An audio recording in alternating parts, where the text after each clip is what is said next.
Bonjour à toutes, bonjour à tous. Bienvenue à ce webinaire Parcoursup dernière ligne droite. Je me présente, je suis Christine Martin, directrice de la communication de l'école de design Nantes Atlantique. J'aurai le plaisir de vous accompagner donc pour ce webinaire qui va durer 3/4 d'heure, 1 heure. Ça dépendra aussi des questions que vous aurez à nous poser. Et puis je ne suis pas toute seule en fait pour cet événement, pour vous accueillir. Je suis en compagnie de Mariam, que vous ne voyez pas, mais qui est en coulisses de ce webinaire et qui est là aussi pour répondre à toutes vos questions.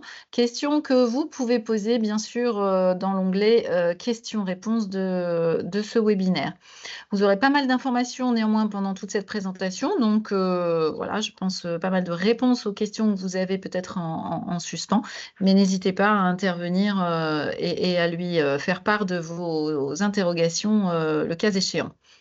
Et puis n'hésitez pas aussi à nous dire si vous êtes déjà inscrit sur Parcoursup, si vous avez déjà été au bout de votre démarche de confirmation des vœux, si vous éprouvez des difficultés ou pas. Voilà, on est aussi là pour vous accompagner bien sûr sur cette dernière, alors c'est pas tout à fait la dernière étape, mais c'est vraiment la dernière ligne droite pour vous pour déposer votre candidature complète et confirmer évidemment vos vœux.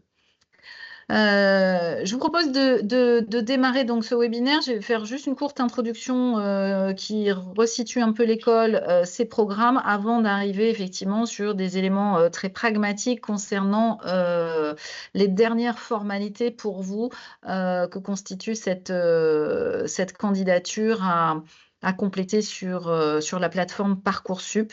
Mais certains ne nous connaissent peut-être pas complètement, n'ont peut-être pas eu l'occasion de participer à certaines portes ouvertes. Donc, simplement, je rebalayerai quelques informations générales sur l'école. Et pour commencer, peut-être quelques photos d'ambiance. Donc, si vous êtes venus aux portes ouvertes, eh bien, ça vous rappelle des souvenirs. Si vous ne connaissez pas le campus de Nantes, ben voilà, on vous propose quelques clichés, en fait, à la fois de l'intérieur de ce beau bâtiment. Bâtiment qui a 2 ans, un petit peu plus, puisque nous sommes installés sur l'île de Nantes depuis 2 années. Donc un bâtiment tout neuf, des ateliers magnifiques. Vous voyez l'atelier maquette, qui est un atelier très très grand, un grand terrain de jeu. Vous voyez également l'atelier textile et matériaux souples. Vous voyez la cabine peinture, et il y a bien d'autres équipements dans ce bâtiment qui nous confèrent un caractère tout à fait exceptionnel pour y faire des études en design. Quelques photos aussi de Laval, puisque nous sommes installés à Laval et vous voyez une ambiance un peu différente, une ambiance plus tech, puisque les formations que nous proposons à Laval sont des formations post-bac, donc en 3 ans, et qui effectivement ont un positionnement un peu plus tech autour des technologies immersives, donc de la réalité virtuelle et augmentée. Et nous sommes hébergés par le Laval Virtual Center que vous apercevez sur un des clichés. Vous voyez les étudiants en train de travailler également dans ce campus qui est plus petit que celui de Nantes, mais qui est extrêmement accueillant et intéressant en termes d'équipement également. Voilà pour vous mettre un petit peu dans l'ambiance. Je rappelle quelques éléments importants parce que quand on choisit une école, quand on choisit une formation, on choisit une école, que notre école en fait est une école reconnue par l'État. Son statut est associatif loi 1901 et nous sommes un établissement donc sous contrat avec l'État. Nous sommes membres de la conférence des grandes écoles, donc une des rares écoles de design à faire partie de cette institution qui défend le statut grande école, les diplômes grande école en France et à travers le monde. Et puis, nous sommes également associés à Nantes Université, vous le voyez. Donc, ça vous situe un petit peu notre établissement d'un point de vue institutionnel. Notre ADN est un ADN qui est fortement tourné vers l'international et la professionnalisation. La première dimension là que vous voyez, c'est cette dimension, hein, cette ouverture internationale. Oui, on peut dire la plus internationale des écoles de design, puisqu'implantée à Nantes et à Laval, mais également implantée à Montréal, implantée au Brésil, en Afrique, en Chine. Voilà, on vous propose effectivement une expérience internationale extrêmement diversifiée, intéressante, ici à Nantes et ailleurs dans nos studios à l'international. Donc, si on compte tous les étudiants en France et ailleurs, nous sommes quasiment 2600 étudiants, donc un tiers d'étudiants internationaux. Ça représente 46 nationalités au total et nous avons également de nombreux partenaires académiques internationaux au sein desquels en fait, les étudiants peuvent réaliser un semestre de mobilité pendant leur cursus. Ça, c'est pour la version courte de l'expatriation internationale. Et si les étudiants souhaitent s'expatrier pour une durée beaucoup plus longue, nous avons effectivement différents studios à Montréal, au Brésil, en Chine et en Afrique qui accueillent nos étudiants pour 2 années de cycle master. Voilà. Et puis nous avons 2 écoles, une école en Afrique et une école en Chine. Quelques chiffres clés, donc au plan international, 2600 étudiants, au plan national, 1800 étudiants, beaucoup d'apprentis.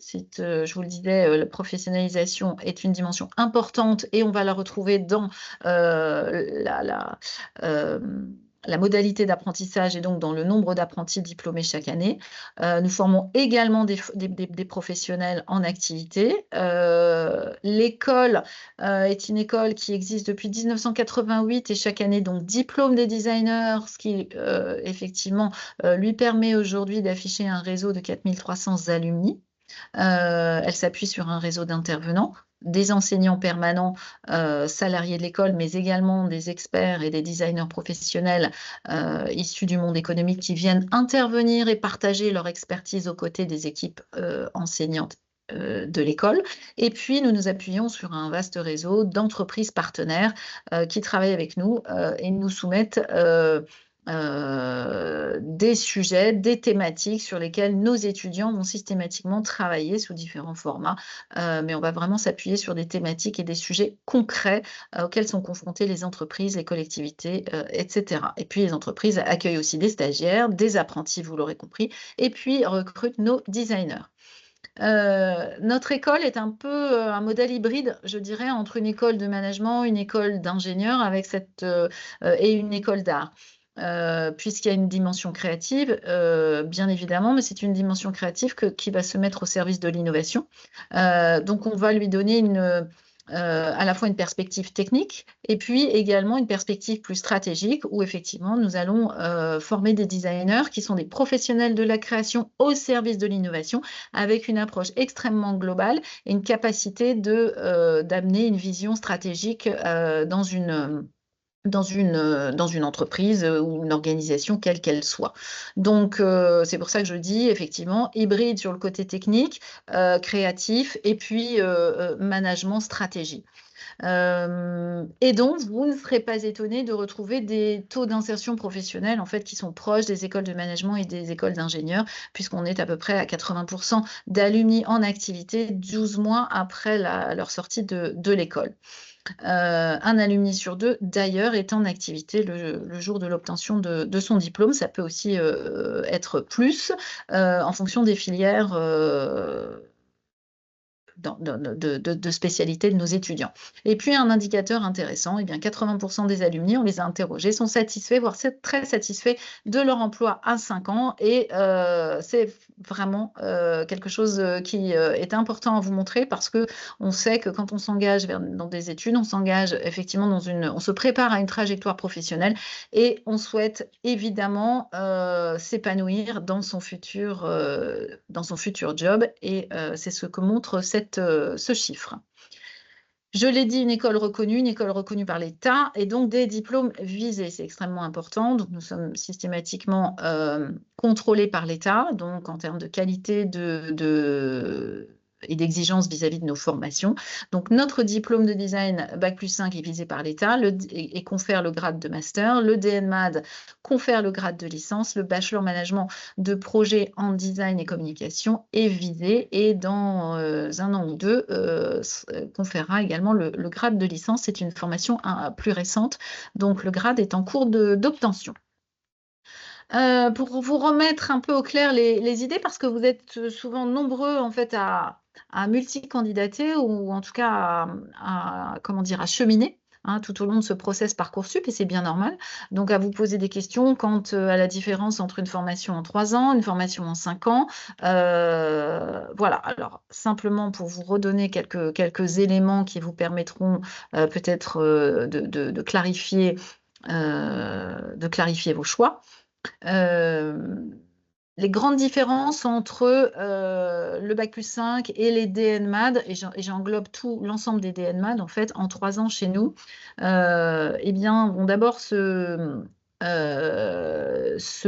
définir au niveau de la spécialisation puisque dans le diplôme de design bac+5, vous l'avez vu si vous avez coché, le vœu, vous n'avez pas à choisir votre majeur a priori, donc au moment où vous faites le choix sur Parcoursup, mais ce choix vous le ferez au cours de votre première année, choix de la majeure ainsi que de la spécialité, alors que pour le DNMAT, vous avez dû choisir dès la formulation de votre vœu, en fait sur Parcoursup, une mention qui est soit la mention espace chez nous, soit la mention objet, soit la mention numérique. Et vous avez même la possibilité d'avoir un sous-vœu entre Nantes et Laval, puisque nous proposons les 3 mêmes mentions entre Laval et Nantes avec un positionnement système immersif, design immersif en fait à Laval.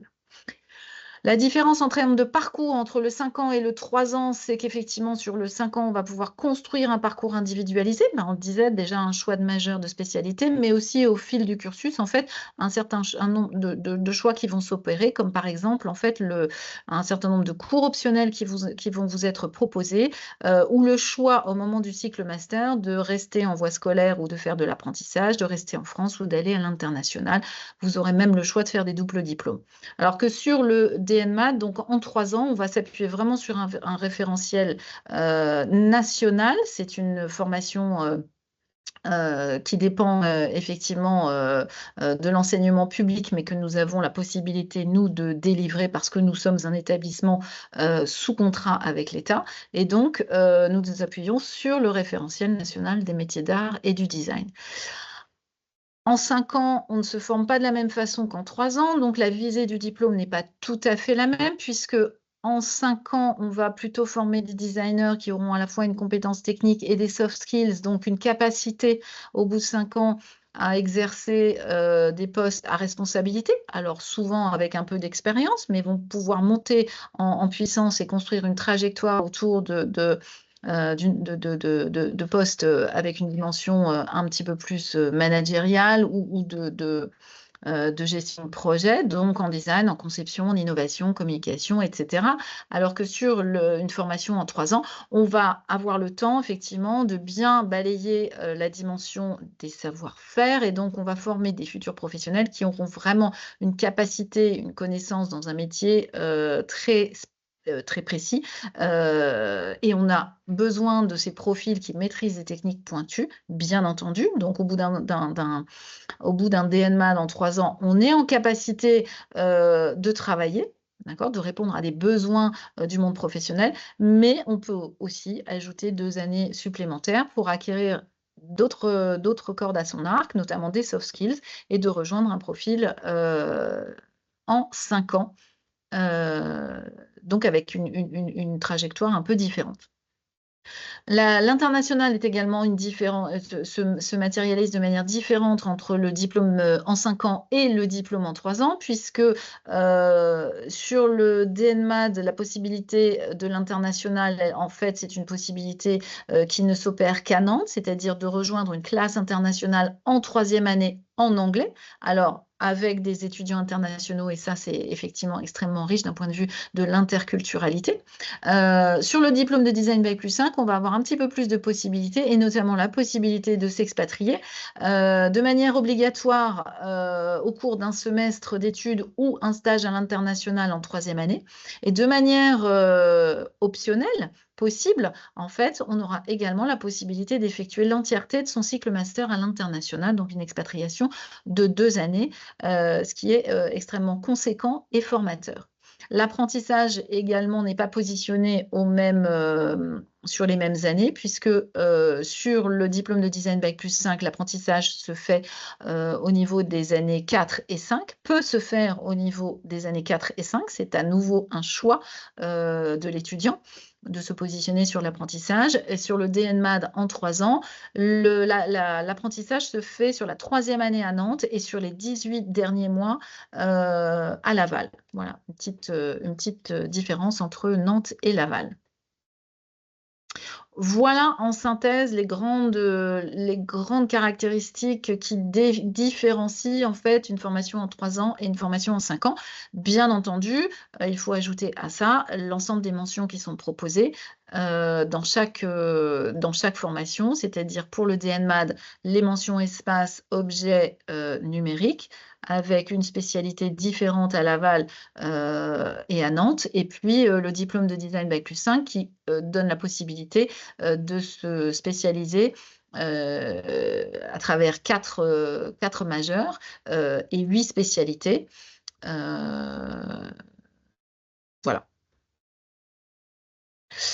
Alors, voilà, une fois on va dire cette information sur l'école et sur les différences entre les programmes courts et le programme en 5 ans à l'école, on arrive effectivement sur Parcoursup, un moment important, hein, puisque là, vous êtes dans la dernière ligne droite de la finalisation de votre dossier de candidature. Le 2 avril, ben, c'est bientôt. Hein, c'est dans un petit peu plus de 8 jours. Donc, vous le savez, les vœux qui n'ont pas été formulés, eh bien, ne peuvent plus être rajoutés. Mais maintenant, pour vous, il s'agit de compléter votre dossier jusqu'au bout pour confirmer vos vœux. Et là, un petit conseil, c'est vraiment aller jusqu'au bout d'un maximum de dossiers, parce que vous pouvez difficilement anticiper sur les résultats de Parcoursup, parce que ça dépend de tout un tas de choses. Ça dépend du nombre de candidatures, ça dépend de la qualité des candidatures que chaque établissement va recevoir, etc. Et puis ça dépend après, évidemment, du positionnement de chaque candidat sur une formation plutôt qu'une autre. Voilà, donc l'ensemble de ces données fait que vous avez forcément une incertitude sur le résultat final.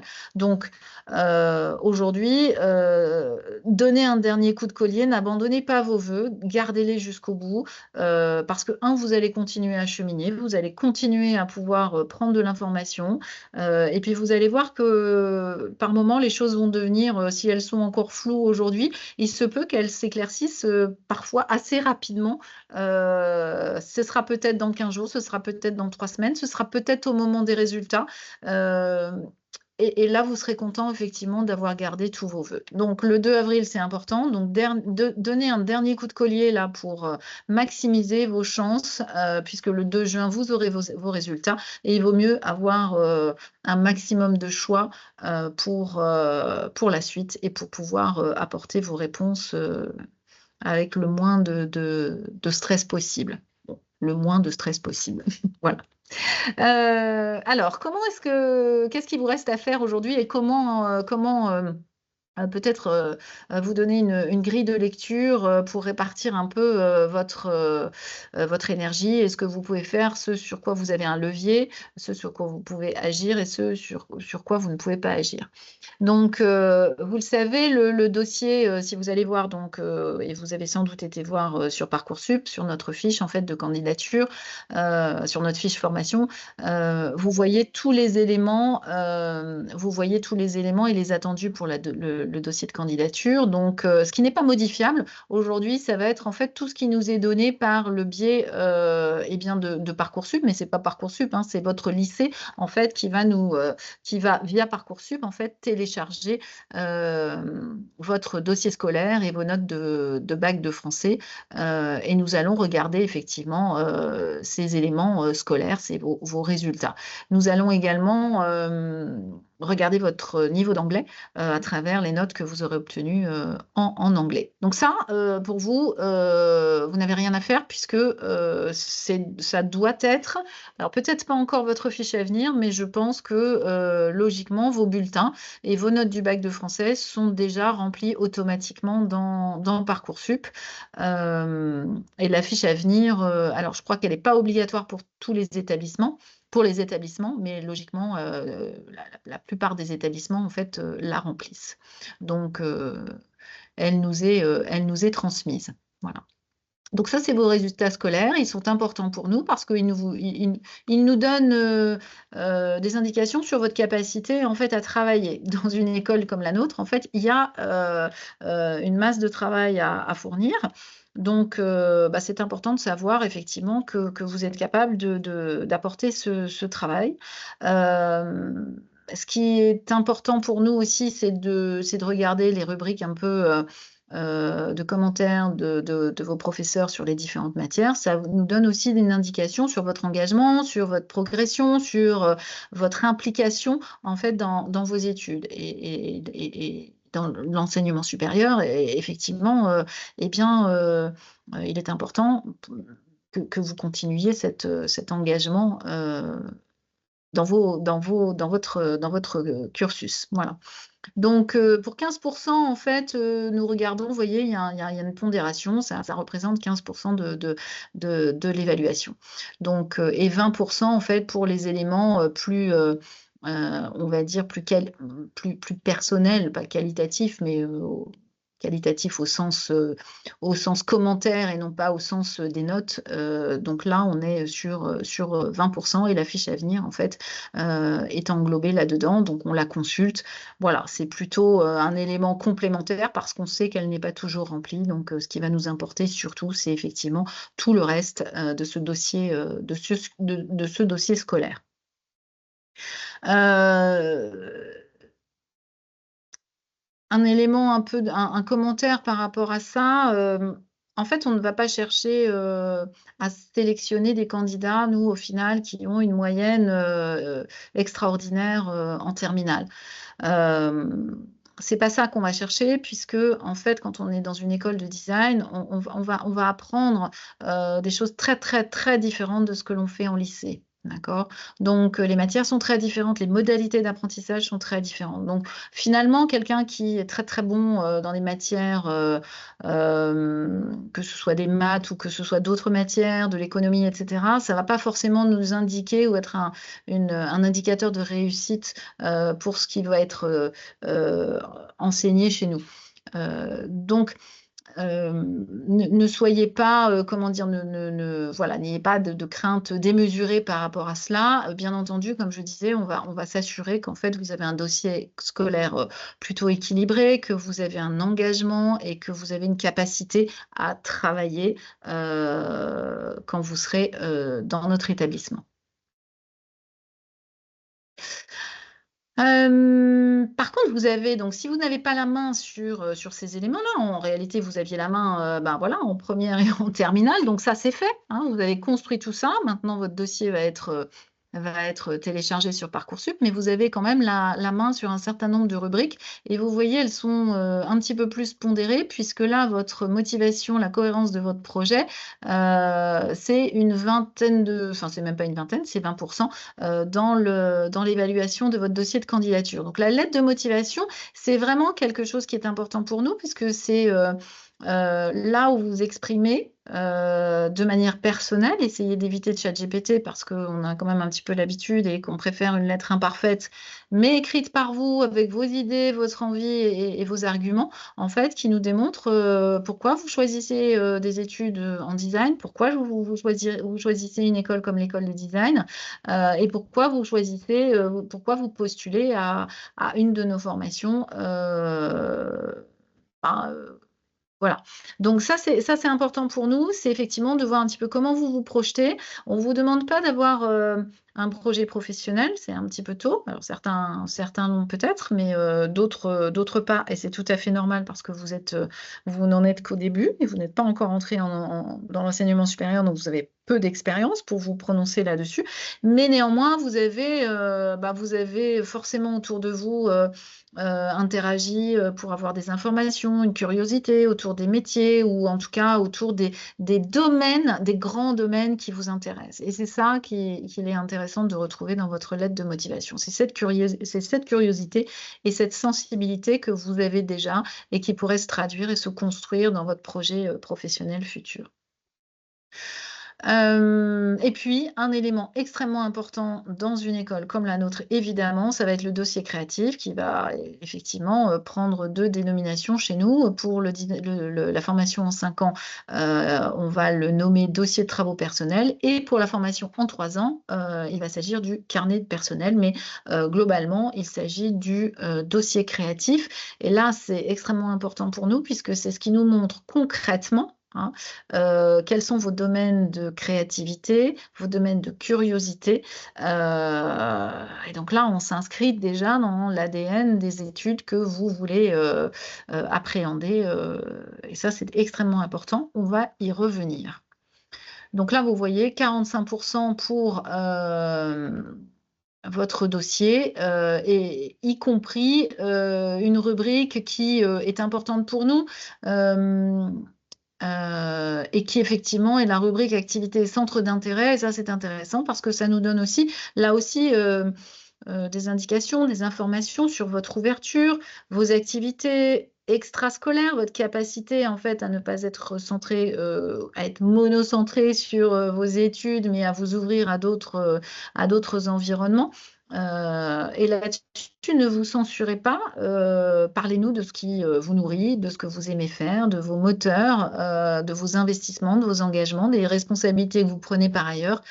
Ça nous donne des éléments importants sur votre personnalité, d'autant que vous le savez, dans notre process de sélection, en fait, il n'y a pas d'entretien. Donc, vous n'aurez pas l'occasion à un moment de nous exprimer par oral ces éléments-là. Donc, soignez-les dans votre dossier et soignez votre lettre de motivation, vos activités centres d'intérêt et puis votre dossier créatif.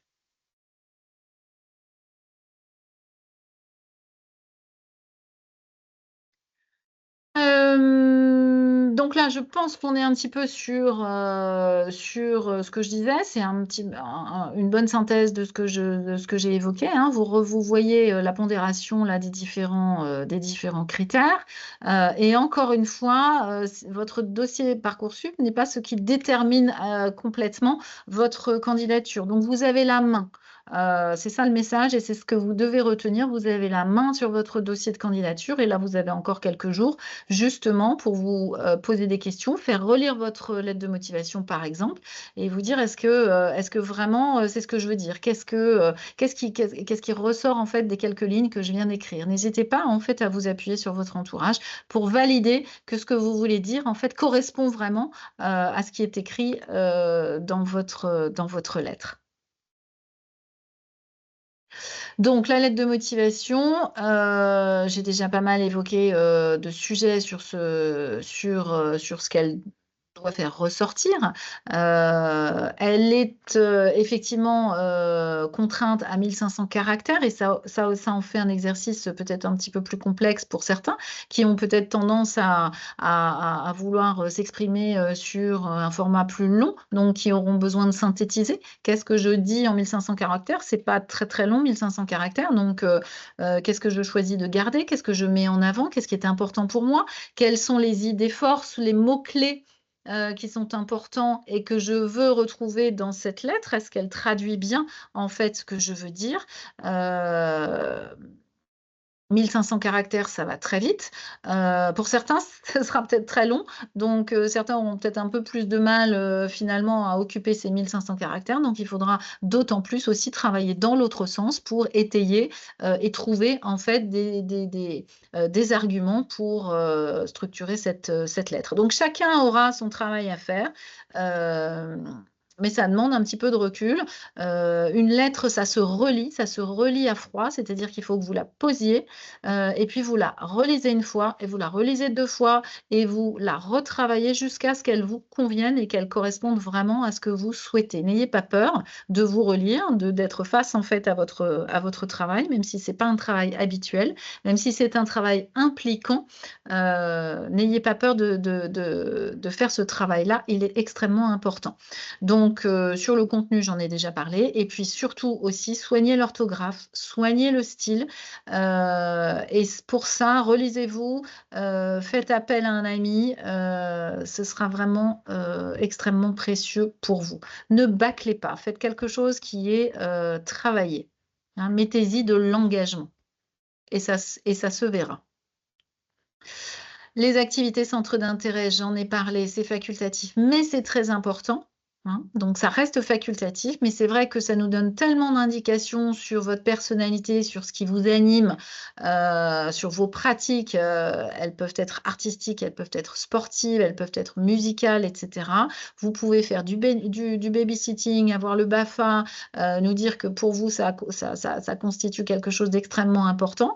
Eh bien, tout ça, effectivement, nous indique que vous êtes quelqu'un qui, par exemple, aime le collectif, quelqu'un, qui aimait, fédérer les gens autour de vous, quelqu'un, d'ouvert parce que, vous avez une pratique, qui fait que, vous allez, régulièrement voir une exposition, sur un sujet culturel, voilà, pour vous nourrir et c'est important de nous illustrer, en fait, cette curiosité. Vous avez peut-être de l'empathie, vous faites du bénévolat, vous êtes engagé dans une association au service des autres.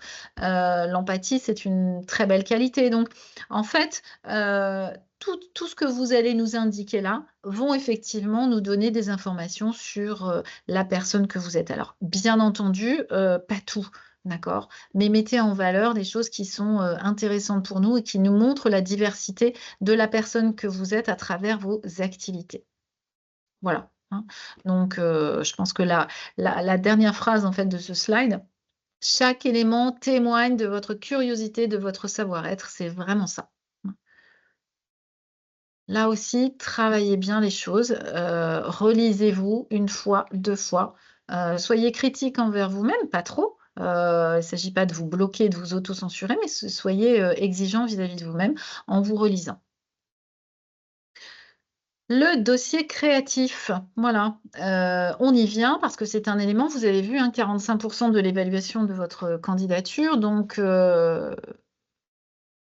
c'est un élément qu'on va regarder avec attention, que le jury qui est composé chez nous de 2 personnes systématiquement, en fait, va regarder avec attention. On va regarder la diversité de ce que vous présentez. On va regarder la qualité des illustrations que vous présentez, hein. Ça peut être une production, ça peut être la photo d'une production, ça peut être un visuel, un mood board, mais comment vous l'amenez, comment vous le présentez. Hem On ne va pas vous demander un portfolio professionnel, mais on va vous demander quelque chose qui effectivement est soigné, qui met en avant une diversité de savoir-faire, de compétences créatives. Donc ça peut être, le dessin, mais pas que. Ne vous centrez pas ou ne vous focalisez pas que sur le dessin. Le dessin, ne peut être qu'un outil ou comment dire? Une dimension créative que vous appréhendez, mais on ne demande absolument pas à nos candidats de savoir dessiner a priori c'est-à-dire maintenant, a priori des études en design, puisque quand vous allez intégrer l'école, en fait, vous allez avoir beaucoup de cours, de dessin et vous allez voir que très rapidement, vous allez acquérir une technique de dessin, extrêmement, performante et efficace et on voit régulièrement des jeunes qui, avaient une qualité de dessin, tout à fait, banale et commune, en fait, progresser au bout d'un trimestre, on voit déjà, de très belles capacités, développées. Donc en fait, si vous savez dessiner, c'est très bien aussi, donc montrez-le. Mais ce que je veux dire, c'est que ne soyez pas ne vous sentez pas, comment dire?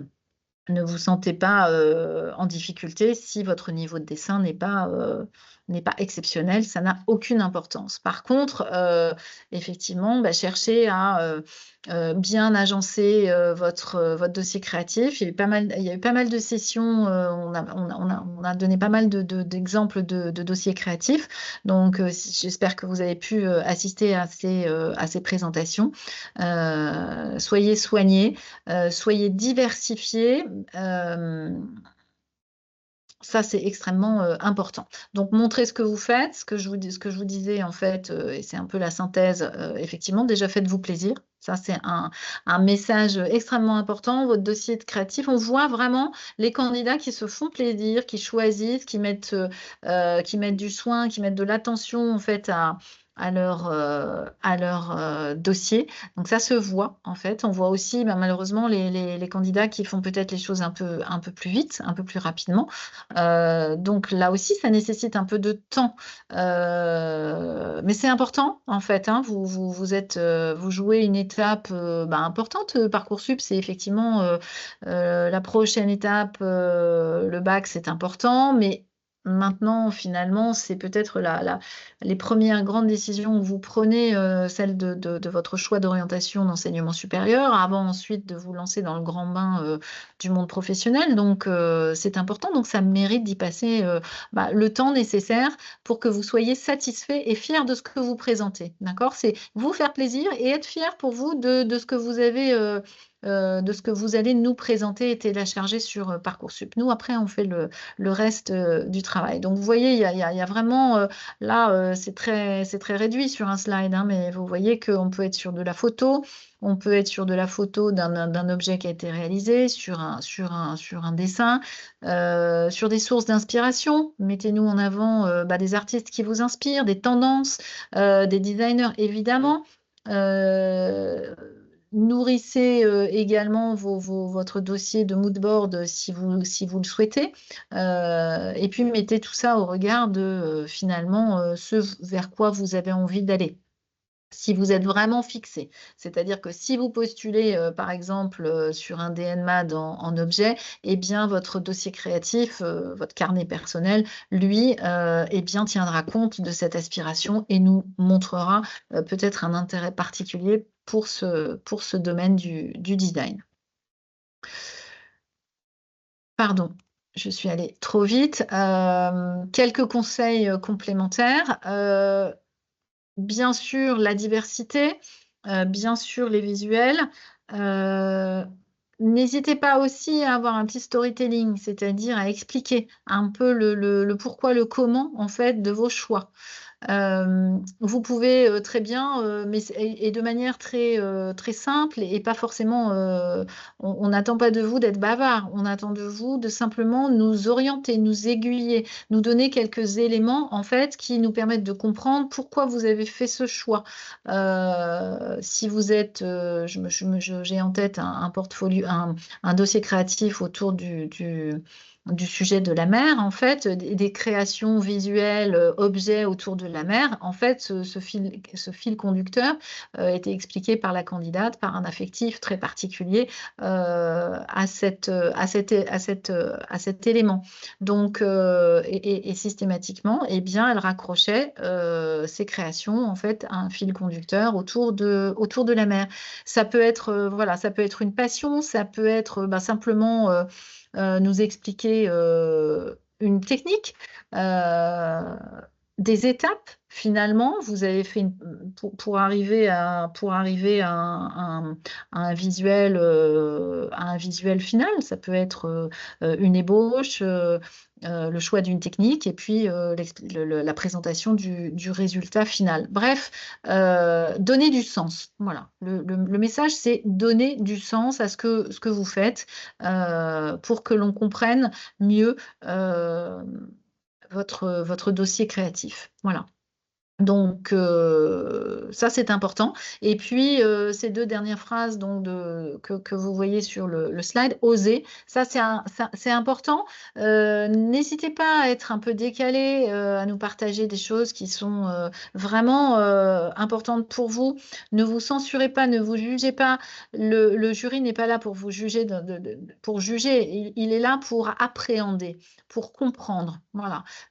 Et puis, vous avez la chance d'être dans un domaine et de postuler pour une école qui vous propulse dans un univers créatif. Donc, c'est le moment aussi d'oser et de vous décaler.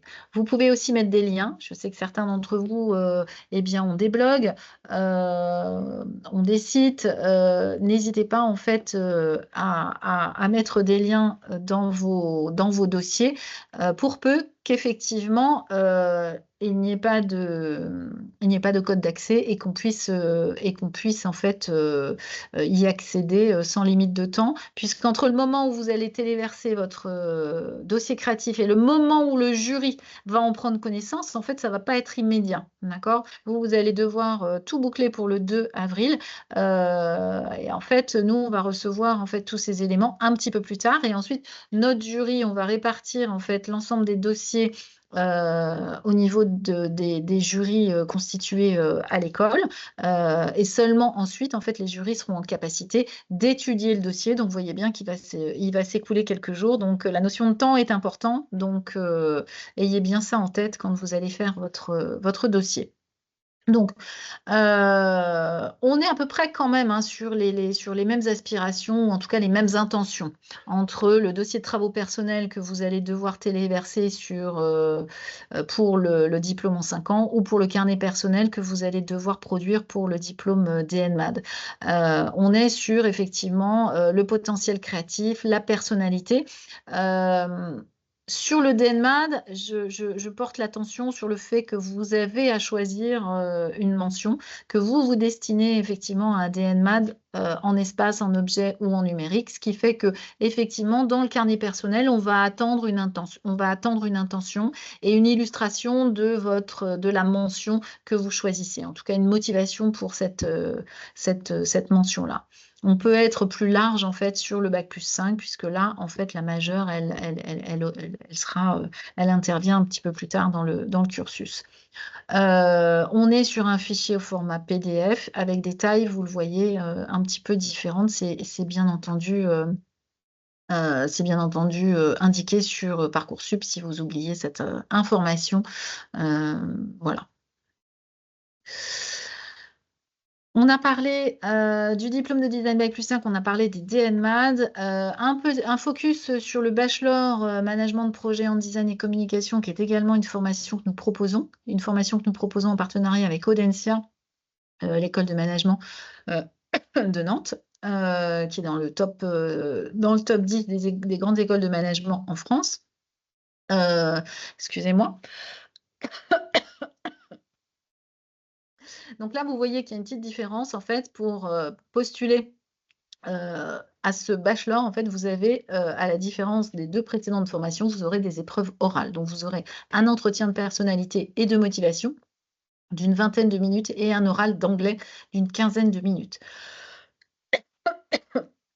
Vous voyez dans le tableau la répartition des coefficients entre le dossier, puisque évidemment les épreuves orales ne vous dispensent pas d'un dossier qui est constitué d'un dossier de travaux personnels qui Heu inclut un dossier, créatif et un commentaire de publicité, qui inclut vos notes d'anglais de première et de terminale, vos notes de bac de français, on rejoint un petit peu ce que je vous ai dit précédemment et la fiche à venir Parcoursup et vous voyez, la répartition entre, l'étude de dossier et les oraux, en fait, en termes de, critères. On n'est pas tout en termes de pondération, on n'est pas tout à fait sur, moitié-moitié. Vous voyez que l'étude de dossier, pèse un petit peu plus et c'est notamment lié, là encore, au poids du dossier de travaux personnels,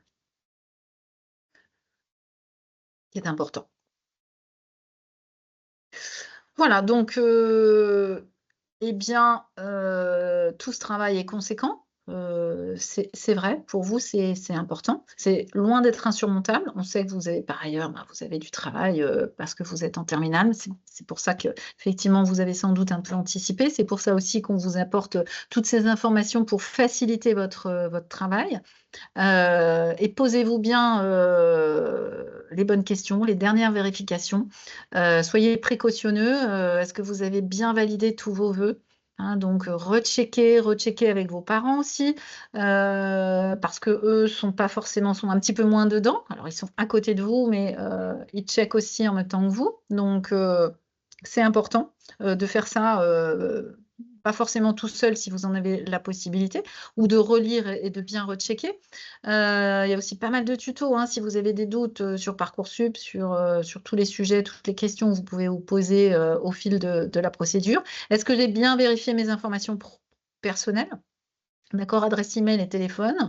Est-ce que tout ça est bien, renseigné? Est-ce que j'ai tout relu? Est-ce que j'ai voilà, est-ce que j'ai bien corrigé? Est-ce que, mon dossier, créatif, est tout OK? Voilà, en fait, un recheck, vous checkez les étapes intermédiaires et vous recheckez à la fin. Voilà.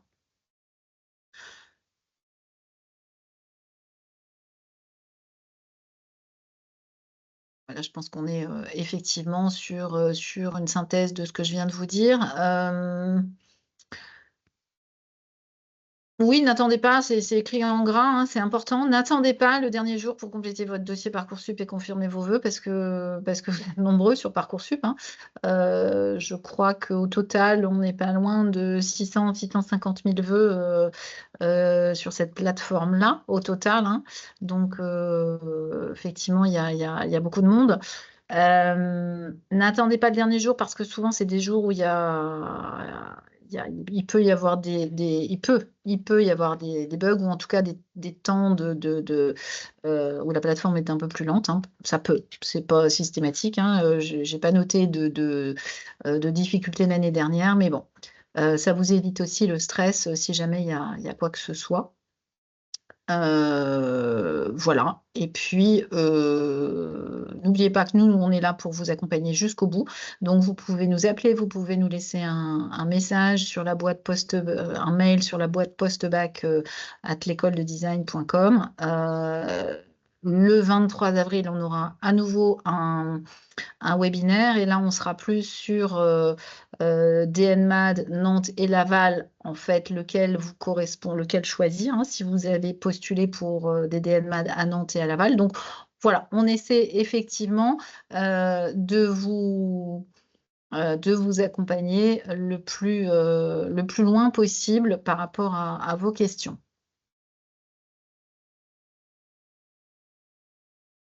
Étudier et vivre à Nantes,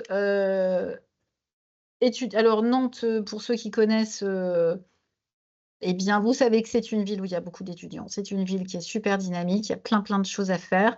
C'est une ville où on peut vivre à vélo, notamment en étant dans cette école, en fait, on n'a absolument pas besoin de voiture, de véhicule, parce qu'il y a plein, plein de façons de venir, et de se déplacer, à Nantes. On a la chance d'être au cœur d'une région qui est extrêmement dynamique du point de vue des emplois et dans une ville qui est extraordinaire d'un point de vue culturel et artistique. Donc c'est vraiment exceptionnel de faire ses études dans une ville comme Nantes. Je crois que vous êtes nombreux à en témoigner. À Laval, bah, c'est une autre ambiance, c'est une ville plus petite. Donc, on est, en termes de géographie, c'est intéressant puisqu'on est à proximité de Paris, on est à proximité de Rennes aussi, d'Angers, du Mans, de Caen. C'est une ville qui est un petit peu moins connue que Nantes, mais avec beaucoup de richesses culturelles et tout un écosystème en fait économique extrêmement intéressant et riche autour de Laval avec notamment un gros accent effectivement sur l'industrie et sur les domaines plus technologiques, notamment liés à la réalité virtuelle et augmentée, puisque Laval a la particularité d'accueillir chaque année un salon international dans ce domaine-là, et ce salon aura lieu d'ailleurs début avril. Et là, c'est vraiment j'allais dire toute la planète qui se donne rendez-vous à Laval. Mais je suis pas loin de la vérité quand je dis ça. En tout cas, toutes les entreprises les plus avancées dans ces technologies-là seront présentes au salon Laval Virtual. Les prochains rendez-vous, nous avons une matinée porte ouverte le 24 mai. Donc, vous n'aurez pas encore eu vos résultats. Donc, ce sera peut-être l'occasion de revenir, de passer à l'école si vous le pouvez pour nous poser vos questions. Vous aurez d'autres questions parce que vous vous projetterez davantage. Vous aurez peut-être encore des doutes sur vos choix. Nous, tout ce qu'on souhaite, c'est que vous ayez le maximum de choix possible par rapport aux vœux que vous aurez formulés et confirmés. Et évidemment, on sera présent pour vous répondre avec grand plaisir sur les sujets de l'apprentissage, sur les sujets de l'international, sur les majeurs, toutes les équipes seront là effectivement pour continuer à répondre à vos questions. Et puis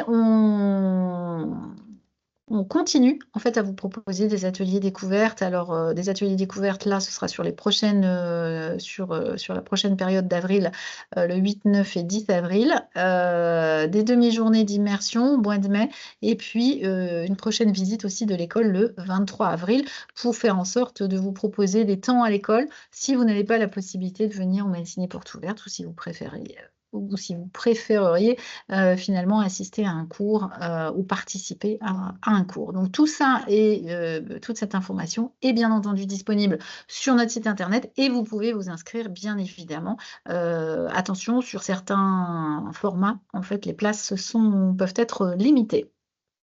Voilà pour ce qui est de ces ateliers en présentiel. Et puis nos prochains webinaires, je vous en ai parlé le 23 avril à 18h, un petit focus sur les DNMAT de Nantes et de Laval. Le 14 mai à 18h, on fera un petit décryptage des prochaines étapes Parcoursup parce que là encore, à chaque fois, de nouvelles questions se posent. Plus on va avancer dans le calendrier.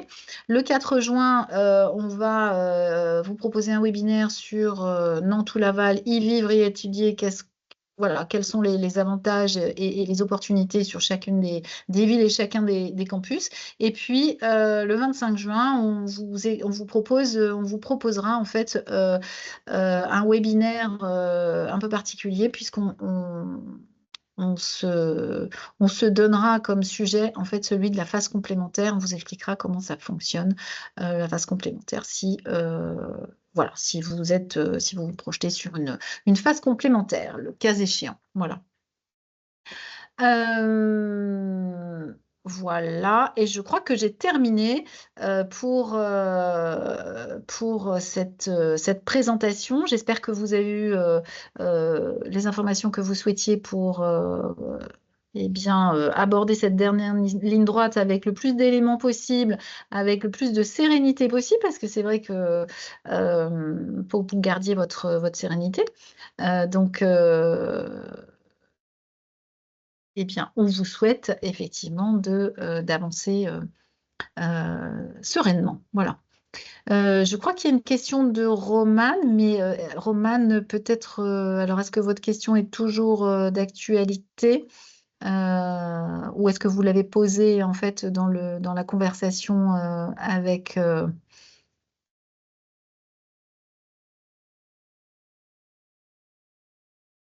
dans la conversation, alors je ne sais pas comment vous donner... comment vous laisser la parole? Je ne suis pas certaine qu'on ait l'option. En tout cas, je vois en effet que nous avons des questions qui sont un peu posées dans le chat. Le book, peut-on directement ajouter des éléments vidéo sans lien pourvu que effectivement vous soyez dans la limite des formats qu'on a vus, effectivement. À quoi correspond DNMA d'objet? À quoi correspond le complément spécifique et exclusif au DNMA de métier d'art? En fait, ce sont des éléments qu'on vous demande, mais qui ne sont pas évalués chez nous. Donc, c'est indiqué effectivement. Vous avez quelques éléments complémentaires à ce que je vous ai expliqué qui sont indiqués pour le DNMA d'objet, mais qui ne sont pas évalués. Qui ne sont pas pris en compte dans l'évaluation de votre candidature. Ce sont des éléments complémentaires. Voilà.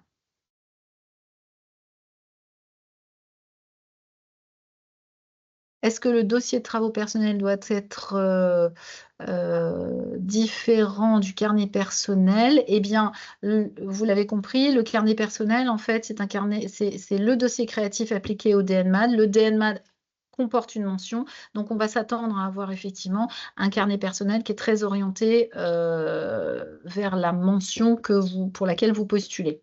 Maintenant, si vous avez postulé également sur le diplôme de design Bac+5 et que pour vous, finalement, vous aimeriez vous vous êtes donné 2 chances finalement en postulant, à la fois à un DNMAD et au diplôme de design bac+5, mais c'est l'objet qui vous intéresse également dans le diplôme de design bac+5, c'est cette majeure que vous choisiriez, eh bien, vous pouvez tout à fait avoir un dossier de travaux personnels qui est également orienté, sur le design d'objets. Sachant que vous avez un petit peu plus d'espace sur le dossier de travaux personnels pour le bac+5 que sur le carnet personnel. Donc ça vous donne aussi la possibilité eh bien d'ajouter et de compléter un peu votre document.